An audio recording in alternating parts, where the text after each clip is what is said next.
So Disney and Marvel hosted their first ever game showcase, and I don't think it went particularly well, and a significant portion of the internet doesn't seem to think so either, judging by the likes to dislikes ratio on the official upload of the Disney and Marvel game showcase. You can see right here, 26,000 likes versus a whopping 30,000 dislikes. More dislikes than likes usually tends to mean that people were not pleased by the content shown. And I'm going to run down through everything we saw here and kind of explain why the show wasn't well received. But what it basically comes down to is that the games from Disney and Marvel that we really wanted to see just weren't there. There weren't a lot of sort of hype-inducing announcements, and there was a lot of focus on mobile games, and it was, for a 20-minute show, it just didn't feel all that substantial. It didn't feel like they had enough compelling content to justify a game showcase of this nature. I mean, even though this 20-minute presentation was comparable in length to the State of Play that PlayStation hosted recently, the difference is just night and day. Sony showcased games like Tekken 8, God of War Ragnarok, Rise of Ronin, Like a Dragon Ishin, and more. They had some pretty substantial announcements, and closing that off with that amazing God of War Ragnarok trailer was just the cherry and icing on top. When you do a game showcase like this, especially if it's your first one, you really have to bring your A game. You cannot pull any stops. And with Disney and Marvel's game showcase, it felt pretty tame compared to the other ones that took place in the past couple of days. The show kicked off with the unveiling of Tron Identity from Bithell Games, a studio that you may know for John Wick Hex, so I expect this to be a smaller, more indie-level game. The announcement wasn't helped by the fact that it was just a logo teaser and no information or footage of the game proper, so hard to be excited for it. Next up, Illusion Island is this 2D platformer featuring Mickey, Minnie, Donald, and Goofy. I actually thought this one looked pretty neat. It's got a nice 2D art style, has a bit of that sort of Rayman Origins and Legends vibe, and looks like it could be fun. Not the most substantial announcement per se, but a neat looking game. From there, we got a new look at Marvel's Midnight Suns from Firaxis. This is essentially an XCOM style game featuring Marvel superheroes, and as a fan of tactics games, I'm personally looking forward to this title, but we have seen this marketed so much already that this didn't generate any additional hype for me. The presentation then swerved towards mobile games, spotlighting games like Marvel Strike Force, announcing that Hulk would be making it into the game, and then there's Marvel Snap, which is this Hearthstone-style digital card game themed around Marvel superheroes, just nothing that interested me personally. They spent a couple of minutes on this one game alone, definitely took up way too much time of this presentation. This was followed up by Aliens Dark Descent, this bird's-eye view isometric shooter Aliens game. It looks alright, but I'm not particularly excited by this one personally. I know plenty of people were disappointed when this game was first shown at Summer Game Fest. They show that really cool CGI trailer only for it to conclude on gameplay that was that isometric shooter instead of first person or third person and more horror-centric. The spotlight then shifted to Avatar Frontiers of Pandora. I thought this presentation would be a good time to showcase some new gameplay of this game, but we got nothing new. They just showed footage of an old trailer, and so that just kind of felt like a waste of time. This was followed up by LEGO Star Wars The Skywalker Saga getting some new characters, including Andor, Reva, Captain Rex, and more, which is neat for people who enjoy the game. Return to Monkey Island was thrown in there, which comes out in a couple of days, and this is one that, yeah, I'd love to check out. Monkey Island is a classic series, so I'm looking forward to seeing what they did with this new game, but we have seen plenty of this game already.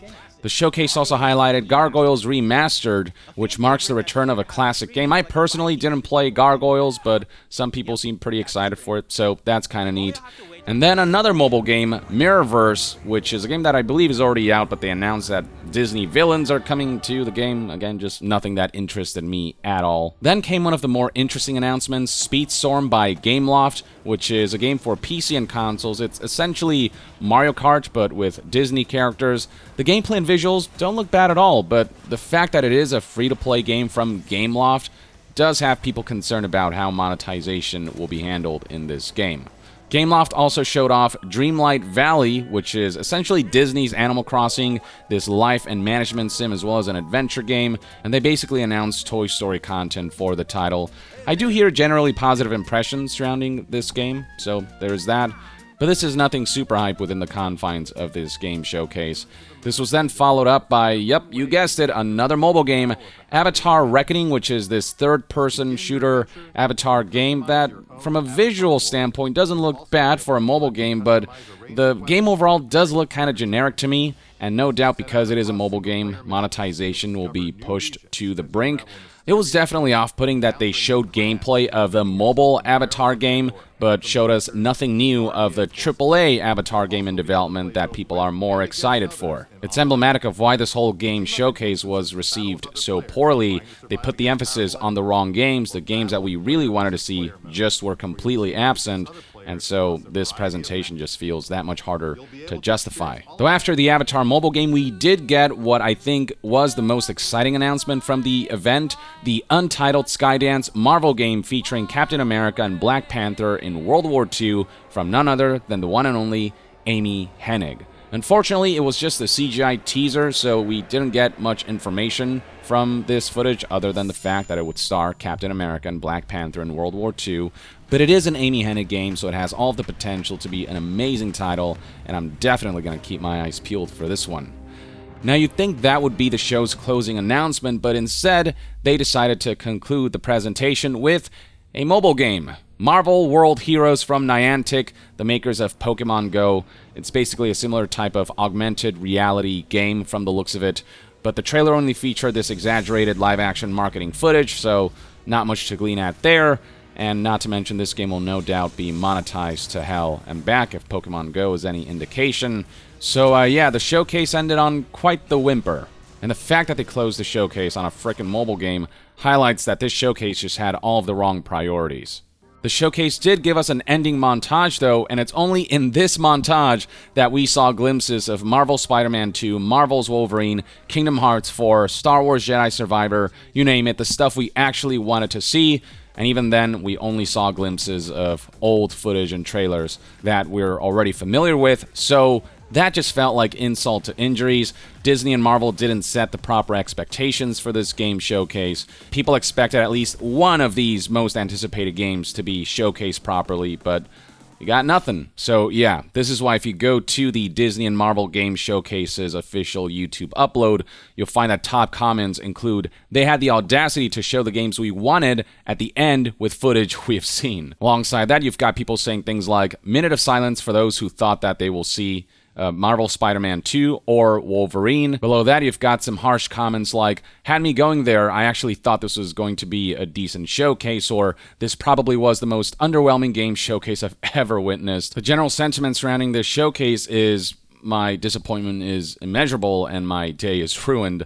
And that's because when you announce a game showcase like this, I mean, there tends to be certain expectations that you have to try to fulfill. Usually, when you say we have a game showcase, that tends to be interpreted as we have at least one mind-blowing major announcement, or there's at least one thing that you'll definitely want to tune in for. And as neat as the Amy Hennig Marvel game announcement was, we didn't see much of that game, so that alone can't carry the entire game showcase.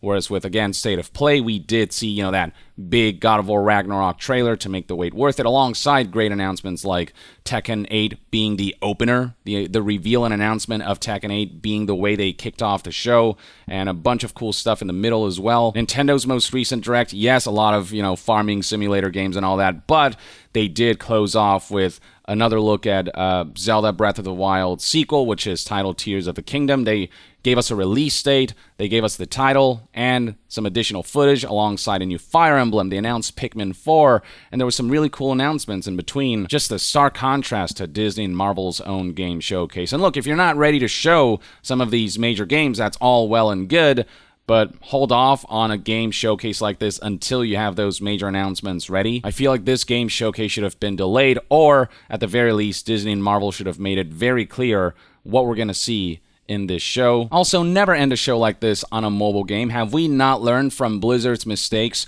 with BlizzCon 2018 and how they made Diablo Immortal the flagship announcement, the big closer of their presentation and the backlash that garnered, the people who tune into these shows are not the crowd that are super into mobile games. They are the more hardcore gamers who look forward to major reveals and announcements and trailers for major releases like Kingdom Hearts 4, Star Wars Jedi Survivor, Marvel's Spider-Man 2, and Marvel's Wolverine, none of which we got at this showcase. One of those should have at least been prominently featured here. Concluding on something like that may have potentially justified the existence of this game showcase, but as it currently stands, I'm wondering why generate all this hype only to disappoint people and generate negative PR. With all that said, though, I am looking forward to seeing more of Amy Hennig's Marvel game, and hopefully with future game showcases, Disney and Marvel will learn the lesson from this one and will be more prepared with more substantial